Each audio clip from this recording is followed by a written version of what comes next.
എല്ലാവർക്കും മറ്റൊരു ഇൻഫോർമേറ്റീവ് വീഡിയോയിലേക്ക് വീണ്ടും സ്വാഗതം. എൻ്റെ പേര് തോമസ് എന്നാണ്. നമ്മളൊരു മ്യൂച്വൽ ഫണ്ട്സ് നമ്മൾ ഇൻവെസ്റ്റ് ചെയ്ത് വെച്ചിരിക്കുന്ന മ്യൂച്വൽ ഫണ്ട്സിൽ നിന്ന് നമുക്കൊരു ക്യാഷ് ഫ്ലോ എടുക്കുക എന്നുള്ളത് നമ്മുടെ എല്ലാവരുടെയും ആഗ്രഹം തന്നെയാണ്, നമ്മുടെ എല്ലാവരുടെയും ആവശ്യവുമാണ്. നമുക്ക് NRI ആണെങ്കിലും റെസിഡൻ്റ് ആണെങ്കിലും ഒരു ക്യാഷ് ഫ്ലോ നമ്മൾ ആ എക്സിസ്റ്റിംഗ് മ്യൂച്വൽ ഫണ്ട്സിൽ എടുത്തുകൊണ്ടിരിക്കുന്നതിൻ്റെ ഏറ്റവും ബെസ്റ്റ് മെത്തഡോളജി ഡിവിഡൻഡ് ആണോ SWP ആണോ എന്നുള്ളതാണ് നമ്മുടെ ഇന്നത്തെ വീഡിയോയിൽ സംസാര വിഷയം എന്ന് പറയുന്നത്. നമ്മൾ മ്യൂച്വൽ ഫണ്ട്സ് എന്ന് പറയുന്ന ഒരു കാറ്റഗറി ഓഫ് ഇൻവെസ്റ്റ്മെന്റ്സിനെ നമ്മൾ ട്രീറ്റ് ചെയ്യേണ്ടത് ഒരു അസറ്റ് ക്ലാസ് ആയിട്ടാണ്. ഫോർ എക്സാമ്പിൾ, നിങ്ങളൊരു ഫ്ലാറ്റ് മേടിച്ചു, അപ്പോൾ അതൊരു അസറ്റ് ആയിട്ടാണല്ലോ ഇതിൽ ട്രീറ്റ് ചെയ്യുന്നത്. നിങ്ങളൊരു ഫിക്സ്ഡ് ഡെപ്പോസിറ്റ് ഇട്ടു, അതും നിങ്ങളൊരു അസറ്റ് ആയിട്ടാണ് ട്രീറ്റ് ചെയ്യുന്നത്. ഫിക്സ്ഡ് ഡെപ്പോസിറ്റിൽ നിന്ന് വരുന്ന ഇൻട്രസ്റ്റ് നമ്മൾ വേറെ പല കാര്യങ്ങളും യൂട്ടിലൈസ് ചെയ്യാറുണ്ട്. ഫ്ലാറ്റിൽ നിന്ന് വരുന്ന റെന്റ്, അങ്ങനത്തെ കാര്യങ്ങളും വേറെ പല കാര്യങ്ങളും നമ്മൾ യൂസ് ചെയ്യാറുണ്ട്. അതുപോലെ തന്നെ മ്യൂച്വൽ ഫണ്ട്സ് എന്ന് പറയുന്ന ഒരു ഇൻവെസ്റ്റ്മെന്റ് എന്ന് പറയുന്നത് ഒരു അസറ്റ് ക്ലാസ് ആയിട്ട് ട്രീറ്റ് ചെയ്യുന്നത്, ഒരു ഫിക്സ്ഡ് അസറ്റ് ക്ലാസ് ആണ്. ഇപ്പം ഫിക്സ്ഡ് ഡെപ്പോസിറ്റ് നിങ്ങൾ ഇൻവെസ്റ്റ് ചെയ്യുമ്പോൾ എന്ത് സംഭവിക്കും? ഫിക്സ്ഡ് ഡെപ്പോസിറ്റിൽ ഒരു 3 years നിങ്ങൾ ഫിക്സ്ഡ് ഡെപ്പോസിറ്റ് ഇൻവെസ്റ്റ് ചെയ്യും. അത് കഴിഞ്ഞ് എന്ത് സംഭവിക്കും? ഫിക്സ്ഡ് ഡെപ്പോസിറ്റ് ഫുള്ളി വിഡ്രോ ചെയ്ത് നമ്മൾ പോകാനൊന്നും പോകുന്നല്ലോ. വീണ്ടും അടുത്തൊരു 1 year അല്ലെങ്കിൽ 3 yearsലേക്ക് നമ്മൾ റിന്യൂ ചെയ്തുകൊണ്ടിരിക്കും. അതിന്റെ റിന്യൂവൽ കഴിയുമ്പോൾ വീണ്ടും നമ്മൾ റിന്യൂ ചെയ്തുകൊണ്ടിരിക്കും. അപ്പോൾ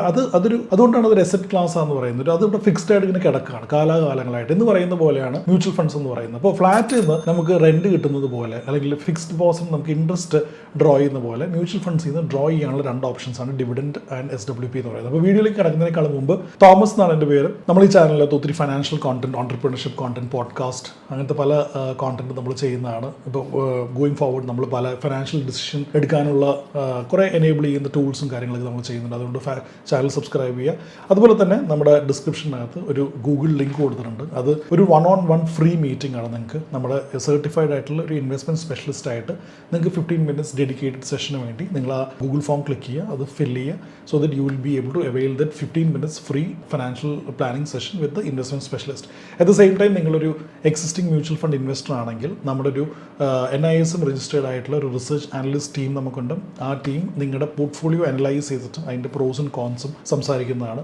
അത് അവെയിൽ ചെയ്യണമെങ്കിലും നിങ്ങൾ ഇതേ ഗൂഗിൾ ഫോം തന്നെ ഫിൽ ചെയ്യുക. They will be able to help you with your portfolio. അതുപോലെ തന്നെ അതിൻ്റെ തൊട്ട് താഴെ ഒരു വാട്സാപ്പ് ലിങ്ക് ഞാൻ കൊടുത്തിട്ടുണ്ട്. അത് വാട്സാപ്പ് ചാനലിലെ ലിങ്കാണ്, എൻ്റെ പേഴ്സണൽ വാട്സാപ്പ് ചാനലിലെ ലിങ്കാണ്. Where we will be sharing a lot of curated financial informations, IPOs, NFOs, mutual funds, stocks, അങ്ങനത്തെ പല രീതിയിലുള്ള ഫിനാൻഷ്യൽ ഇൻഫർമേഷൻസ് നമ്മൾ അതിനകത്ത് ഷെയർ ചെയ്യും. അപ്പോൾ ആ ചാനൽ സബ്സ്ക്രൈബ് ചെയ്യുക. Let's get straight away into the video.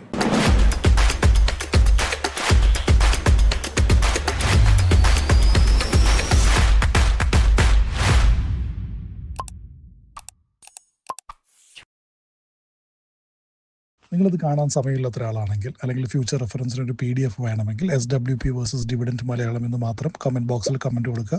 Will be sending U ഒരു PDF that has all the information. ഈ വീഡിയോയിൽ സംസാരിക്കുന്ന എല്ലാ ഇൻഫർമേഷനും വെച്ചുകൊണ്ടുള്ള PDF ഞങ്ങൾ നിങ്ങൾക്ക് സെൻഡ് ചെയ്യാം. അപ്പം ഡിവിഡൻസ് ആണോ SWP ആണോ ആസ് എൻ ഇൻവെസ്റ്റർ നമുക്ക് മ്യൂച്വൽ ഫണ്ട്സ് അസറ്റ് ക്ലാസ്സിൽ നിന്ന് നമുക്ക് ഫണ്ട്സ് എടുത്തുകൊണ്ടിരിക്കാൻ അല്ലെങ്കിൽ പൈസ എടുത്തുകൊണ്ടിരിക്കാൻ ഏറ്റവും ബെസ്റ്റ് ഓപ്ഷൻ. അതിനകത്ത് പല ഹെഡിങ്സ് ആയിട്ട് നമുക്ക് വേണമെങ്കിൽ ഡിവൈഡ് ചെയ്യാം. ഫസ്റ്റ് എന്ന് പറയുന്നത് ക്യാഷ് ഫ്ലോ ആണ്. അപ്പോൾ ക്യാഷ് ഫ്ലോ ആണ് ഏറ്റവും ഇമ്പോർട്ടൻ്റ് ആയിട്ടുള്ള കാര്യം. കാരണം നമ്മൾ ഇതെല്ലാം ചെയ്യുന്നത് എന്തുകൊണ്ടാണ്? നമുക്ക് നമ്മുടെ അക്കൗണ്ടിലേക്ക് ക്യാഷ് വന്നുകൊണ്ടിരിക്കാനാണ്. അപ്പോൾ ക്യാഷ് ഫ്ലോ എന്ന് പറയുന്നത് ഡിവിഡൻഡ് ഓപ്ഷനിൽ എങ്ങനെ ഉണ്ടാവും, SWP ഓപ്ഷനിൽ എങ്ങനെ ഉണ്ടാവും നമുക്ക് നോക്കിക്കഴിഞ്ഞാൽ, SWP ഓപ്ഷനിൽ നമുക്ക് ഇൻവെസ്റ്റർ എന്നുള്ള ആളുടെ കയ്യിലാണ് എല്ലാം ഡിപ്പെൻഡ് ചെയ്തിരിക്കുന്നത്. ഏത് ഡേറ്റിനെയാണ് അത് വേണ്ടത്, എത്ര എമൗണ്ട് വേണം, ആ എമൗണ്ട് ടോട്ടൽ ഫണ്ട്സിന്റെ എത്ര പെർസെൻറ്റേജ് ഉണ്ട് എന്നുള്ള ഡിസിഷൻസ് ഒക്കെ നമ്മൾ ഇൻവെസ്റ്റർ എന്നുള്ള ഒരാളുടെ പ്യൂർലി നമ്മുടെ ഇൻവെസ്റ്ററിന്റെ ബേസിസിലാണ് SWPയിൽ നമുക്ക് ഡിക്ലെയർ ചെയ്യാൻ പറ്റുന്നത്. ഫോർ എക്സാമ്പിൾ, നമുക്ക് SWPയിൽ ഡിസൈഡ് ചെയ്യാം നമുക്ക് 5,000 rupees എല്ലാ 1-ാം തീയതിയും വേണം എന്നുള്ളത്. ചിലപ്പോൾ 1-ാം തീയതി എന്നുള്ള 2-ാം തീയതി ആവാം, മാർക്കറ്റ് ഹോളിഡേസ് ഒക്കെ കാരണം കൊണ്ട് അതും നമുക്ക് ഡിസൈഡ് ചെയ്യാം. പക്ഷേ ആ ഒരു ഡിസിഷൻ എന്ന് പറയുന്നത് പ്യൂർലി ഇൻവെസ്റ്ററിന്റെ കയ്യിലാണ്. അത്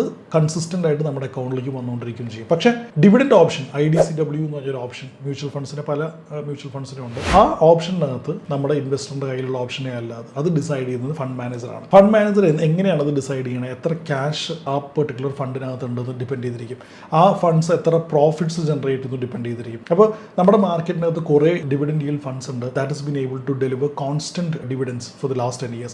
അപ്പോൾ കോൺസ്റ്റന്റ്ലി ഡിവിഡൻഡ് ഡെലിവർ ചെയ്ത മ്യൂച്വൽ ഫണ്ട്സ് ഏതൊക്കെയാണെന്നുള്ള സംസാരിക്കുന്ന ഒരു എക്സ്ക്ലൂസീവ് വീഡിയോ ഇതിൻ്റെ അടുത്ത് നമ്മൾ ചെയ്യുന്നതായിരിക്കും. അതുകൊണ്ടാണ് ഞാൻ ചാനൽ സബ്സ്ക്രൈബ് ചെയ്യാൻ പറഞ്ഞത്. And that particular video will help you decide which dividend fund you should invest in. അപ്പം ഈ ഡിവിഡൻഡ് എന്ന് പറയുന്നത് പ്യൂർലി ഒരു ഫണ്ട് മാനേജ്മെന്റ് ലെവലിൽ നിന്ന് തീരുമാനിക്കുന്ന ഒരു കാര്യമാണ്. എത്ര എമൗണ്ട് ഡിവിഡൻഡ് കൊടുക്കണം എന്നുള്ളതെല്ലാം ഫണ്ട് മാനേജ്മെന്റ് ലെവലിലാണ് തീരുമാനിക്കുന്നത്. SWP എന്ന് പറയുന്നത് പ്യൂർലി ഇൻവെസ്റ്റർ ലെവലിലാണ് തീരുമാനിക്കുന്നത്. അതുപോലെ തന്നെ വേറൊരു പോയിന്റ് എന്ന് വെച്ചാൽ ഈ SWP ഫ്ലക്ച്വേറ്റ് ചെയ്യില്ല. SWP നമ്മളൊരു 5,000 റുപ്പീസ് ഇൻവെസ്റ്റ് ചെയ്യുകയാണെന്ന് നമ്മൾ തീരുമാനിച്ചു കഴിഞ്ഞാൽ 5,000 റുപ്പീസ് നമ്മുടെ അക്കൗണ്ടിലേക്ക് വന്നുകൊണ്ടിരിക്കും. പക്ഷേ ഡിവിഡൻഡ് എന്ന് പറയുന്നത് ചിലപ്പോൾ ഫ്ലക്ച്വേറ്റ് ചെയ്യാം. കൺസിസ്റ്റൻ്റ്ലി 10 വർഷം ഡിവിഡൻസ് കൊടുത്തുകൊണ്ടിരുന്ന ഫണ്ട്സിനകത്തും ഡിവിഡൻസ് ഫ്ലക്ച്വേറ്റ് ചെയ്തു ഡ്യൂറിംഗ് ബാഡ് ടൈംസ് എന്ന മാർക്കറ്റ്. അപ്പോൾ അത് ഇമ്പോർട്ടൻ്റ് ആയിട്ട് കാര്യമായിട്ട് നോട്ടീസ് ചെയ്യുക. അപ്പോൾ ഫസ്റ്റ് പോയിന്റ് എന്ന് പറയുന്നത് ക്യാഷ് ഫ്ലോ ആണ്.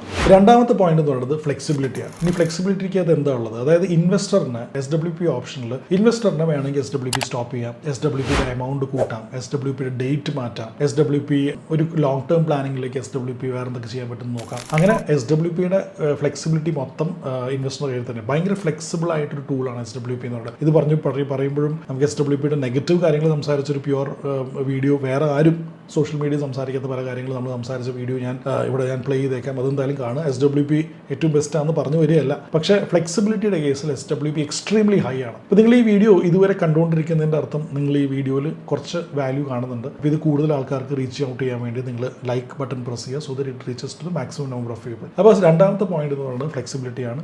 SWP scores at high. പക്ഷേ ഡിവിഡൻഡ് പോർഷൻ എന്ന് പറയുന്നത്, അതായത് ഡിവിഡൻഡ് ഓപ്ഷൻ എന്ന് പറയുന്നത് ഫ്ലെക്സിബിലിറ്റി എക്സ്ട്രീംലി ലെസ് ആണ്. ഇൻവെസ്റ്ററിന് ചൂസ് ചെയ്യാൻ പറ്റില്ല ഡേറ്റ്, ഇൻവെസ്റ്ററിന് എത്ര ക്യാഷ് ഫ്ലോ വേണമെന്ന് ചൂസ് ചെയ്യാൻ പറ്റില്ല. അങ്ങനത്തെ എല്ലാ കാര്യങ്ങളും ലിറ്ററലി നമ്മൾ SWPക്ക് നമുക്ക് ചൂസ് ചെയ്യാൻ പറ്റുമെന്ന് പറഞ്ഞ എല്ലാ കാര്യങ്ങളും ഡിവിഡൻഡ് ഓപ്ഷനിൽ ഇൻവെസ്റ്ററിന് ചൂസ് ചെയ്യാൻ പറ്റില്ല. അപ്പോൾ ഫസ്റ്റ് എന്ന് പറയുന്നത് ക്യാഷ് ഫ്ലോ ആയിരുന്നു, സെക്കൻഡ് എന്ന് പറയുന്നത് ഫ്ലെക്സിബിലിറ്റി. ഇനി തേർഡ് പോയിന്റ് എന്ന് പറയുന്നത് എന്താണ് NAVക്ക് അല്ലെങ്കിൽ യൂണിറ്റ്സിന് സംഭവിക്കുന്നത്, impact on NAV and units ആണ്. ഇത് ഏറ്റവും ക്രിട്ടിക്കൽ ആയിട്ടൊരു പോയിന്റ് ആണ്. കാരണം SWP ഓപ്ഷനിൽ നമുക്ക് എല്ലാവർക്കും അറിയാവുന്ന പോലെ തന്നെ, പലർക്കും അറിയില്ല, പക്ഷേ SWP ഓപ്ഷനകത്ത് നമ്മൾ എപ്പോൾ ഫണ്ട്സ് എടുത്തുകൊണ്ടിരിക്കുന്നു അത് കുറയുന്നത് യൂണിറ്റ്സിൽ നിന്നാണ്. ചിന്തിച്ചു നോക്കുക. അപ്പോൾ എപ്പോഴും SWP നമ്മൾ എടുത്തുകൊണ്ടിരിക്കും തോറും യൂണിറ്റ്സിൽ നിന്നാണ് കുറഞ്ഞുകൊണ്ടിരിക്കുന്നത്. അപ്പോൾ വളരെ ഒരു വാലിഡ് ആയിട്ടൊരു ക്വസ്റ്റ്യൻ ചോദിക്കാം, തോമസ് യൂണിറ്റ്സിൽ നിന്ന് കുറഞ്ഞ് അവസാനം 0 യൂണിറ്റ്സ് ആയി മാറും എന്നുള്ളത് വളരെ വാലിഡ് ആയിട്ടൊരു ക്വസ്റ്റ്യൻ ആണ്. അത് അതിൻ്റെ ഒരു എക്സ്ക്ലൂസീവ് ആയിട്ടൊരു ആൻസർ എന്ന് പറയുന്നത്, ഈ യൂണിറ്റ്സ് എന്ന് പറയുന്നത് 1000 യൂണിറ്റ്സ് നമുക്ക് കിട്ടിയെന്ന് വിചാരിച്ചു. അപ്പോൾ ആ ഫണ്ട് ഇപ്പോൾ ഫോർ എക്സാമ്പിൾ നമ്മൾ 10 lakhs ആണ് ഇൻവെസ്റ്റ് ചെയ്തിരിക്കുന്നത്. ഈ 10 lakhs എന്ന് പറയുന്നത് നമ്മൾ ആൻറ്റിസിപ്പേറ്റ് ചെയ്യുന്ന അതായത് 3 yearsൽ ഒരു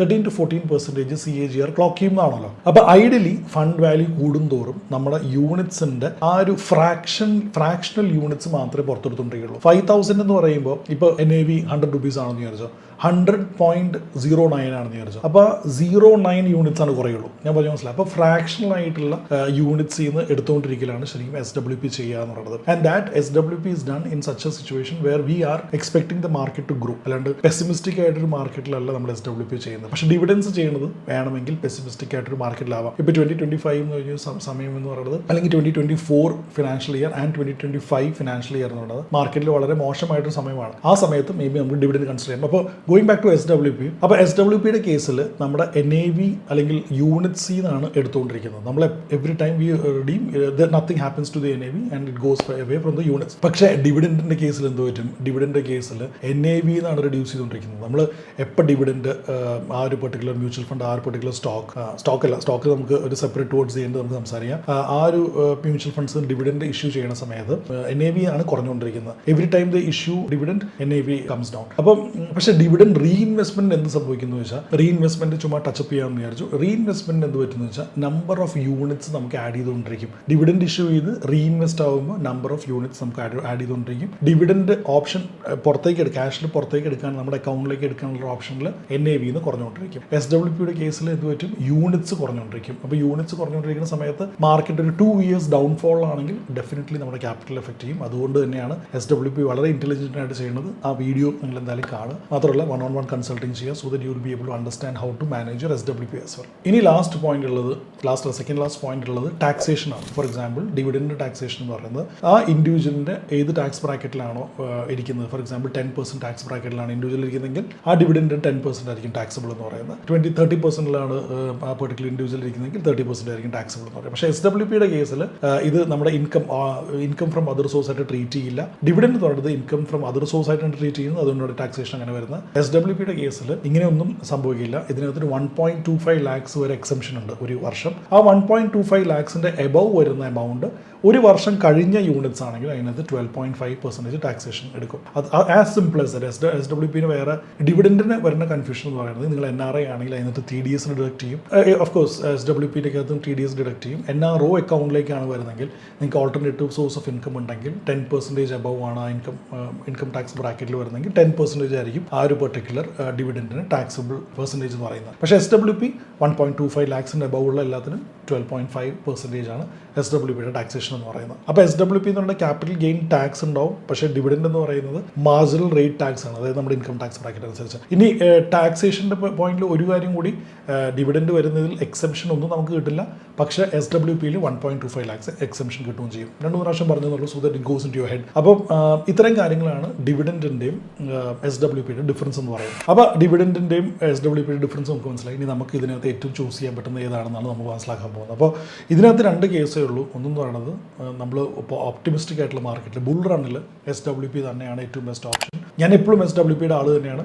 അപ്പോൾ ബുൾ റണ്ണിൽ ഒരു 100% SWP നമ്മൾ പോയാലും കുഴപ്പമൊന്നുമില്ല. പക്ഷേ ടിപ്പിക്കലി നമ്മുടെ ഒരു 30%, 20% to 30% നമ്മൾ ഡിവിഡൻറ്റിനെ റിസർവ് ചെയ്തിട്ട് ബാക്കി 70% ആണ് നമ്മൾ SWPനെ റിസർവ് ചെയ്യേണ്ടത്. ഫോർ എക്സാമ്പിൾ, നമുക്ക് ഒരു മാസം വേണ്ടത് 100 രൂപയാണെങ്കിൽ 20 രൂപ ഡിവിഡൻറ്റിൽ നിന്ന് കിട്ടുന്ന രീതിയിൽ പ്ലാൻ ചെയ്യണം. ബാക്കി 80 രൂപ അല്ലെങ്കിൽ 70 രൂപ, 20 to 30 രൂപ ഡിവിഡൻറ്റിൽ നിന്നും 70 to 80 റുപ്പീസ് നമ്മൾ SWPയിൽ നിന്ന് വരുന്ന രീതിക്ക് പ്ലാൻ ചെയ്യണം. ഡൗൺ സൈഡ് മാർക്കറ്റ് ആണെങ്കിൽ SWPയിൽ കോൺഷ്യസ്ലി SWP മാനേജ് ചെയ്യാനുള്ള കാര്യങ്ങൾ നമ്മൾ ചെയ്യണം. അതുകൊണ്ടാണ് താഴെ ഒരു 1-to-1 ചെയ്യാൻ ഞാൻ സജസ്റ്റ് ചെയ്യുന്നത്. ഡിവിഡൻറ്റ് ഇമ്പോർട്ടൻസ് കൂടുതൽ കൊടുക്കണം ഒരു ഡൗൺ ഫോൾ മാർക്കറ്റിലാണ്. ഫോർ എക്സാമ്പിൾ 24-25 ഇപ്പോൾ നമ്മൾ കറന്റ് കണ്ടുകൊണ്ടിരിക്കുന്ന ഒരു ഡൗൺ സൈഡ് മാർക്കറ്റാണ്. അതിനകത്ത് നമ്മൾ ഡിവിഡൻസിനാണ് കൂടുതൽ ഇമ്പോർട്ടൻസ് കൊടുക്കേണ്ടത്. അപ്പോൾ ഡിവിഡൻസിൽ 30%-നേക്കാളും കൂടുതൽ കയറി പോയാലും ഒരു ഫോളിംഗ് മാർക്കറ്റിൽ only help us improve our overall portfolio. SWP നിങ്ങളൊരു ഫോളിംഗ് മാർക്കറ്റിൽ 10% എടുത്തുകൊണ്ടിരിക്കണമെങ്കിൽ അത് 5% റെഡ്യൂസ് ചെയ്യുകയും ചെയ്യണം. It has to be manage. നമ്മൾ നല്ല രീതിയിൽ ഇത് മാനേജ് ചെയ്ത് കൊണ്ടുപോയി കഴിഞ്ഞാൽ that is the best thing for you to do in your portfolio. പിന്നെ അതല്ലാതെ വേറെയും പല കാര്യങ്ങളും ഡിപ്പെൻഡ് ചെയ്യും. നമ്മൾ ഡിവിഡൻറ്റ് ഓപ്ഷൻ കൊടുക്കണം, SWP ഓപ്ഷൻ കൊടുക്കണമെന്ന്. That depends purely on one-on-one. നമ്മൾ one-on-one ഒരാളുടെ ഇൻഡിവിജ്വൽ നീഡ്സ് മനസ്സിലാക്കിയാൽ മാത്രമേ അതിനകത്ത് ഒരു കോൺഷ്യസ് ആയിട്ടുള്ള ഡിസിഷൻ എടുക്കാൻ പറ്റുള്ളൂ. അപ്പോൾ ഇത്രയും കാര്യങ്ങളാണ് നമ്മളിന്ന് സംസാരിക്കാമെന്ന് വിചാരിച്ചത്, ഡിവിഡൻറ്റ് വേഴ്സസ് SWP എന്നുള്ളൊരു കോൺസെപ്റ്റിൽ. നിങ്ങൾക്ക് ഈ ചാനൽ സബ്സ്ക്രൈബ് ചെയ്യാൻ മറക്കരുത്. എന്തെങ്കിലും ഡൗട്ട് ഉണ്ടെങ്കിൽ ഇവിടെ മുകളിൽ ഒരു നമ്പർ കൊടുത്തേക്ക്, ആ നമ്പറിലേക്ക് കോൾ ചെയ്യുക. മുമ്പ് പറഞ്ഞ പോലെ വാട്സ്ആപ്പ് ചാനൽ സബ്സ്ക്രൈബ് ചെയ്യുക, ഈ ഗൂഗിൾ ഫോം ഫിൽ ചെയ്യുക. So I will sign off until I meet you next time with a very informative and creative video. Bye-bye.